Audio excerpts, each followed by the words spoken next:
खान सर एगो अच्छा इंसान बाड़े हो। खान सर एगो अच्छा इंसान बाड़े हो। लागे कल युग में आयल भगवान बाड़े हो।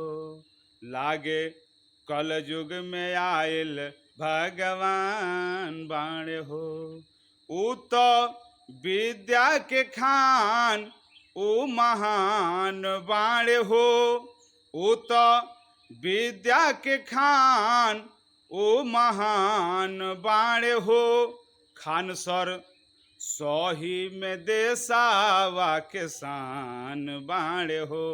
खान सर सही में देसावा के शान बाड़े हो। ऊ तो दिन के सूरज रात के चान बाड़े हो। ऊ तो दिन के सूरज रात के चान बाड़े हो। लागे कल युग में आयल भगवान बाड़े हो। लागे कल युग में आयल भगवान बाड़े हो। आज सब केहू जानत उनकर नाम बाटे हो। आज सब केहू जानत उनकर नाम बाटे हो। काहे कि सोच उनकर निमन निमन काम बाटे हो।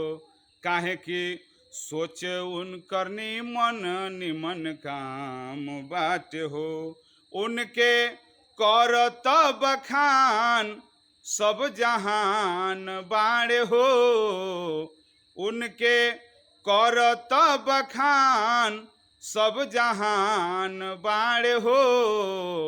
लागे कल युग में आयल भगवान बाड़े हो।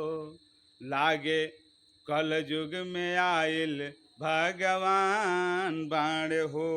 उनकर जाने कितना दिल दयावान बाटे हो। उनकर जाने कितना दिल दयावान बाटे हो। उनकर सबका पवोतने ध्यान बाटे हो। उनकर सबका पवोतने ध्यान बाटे हो। ऊ तो सही में दिल के धनवान बाड़े हो।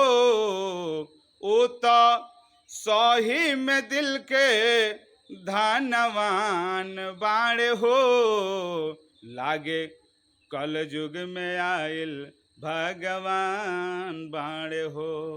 लागे कल युग में आयल भगवान बाड़े हो। खान सर एगो अच्छा इंसान बाड़े हो। खान सर एगो अच्छा इंसान बाड़े हो।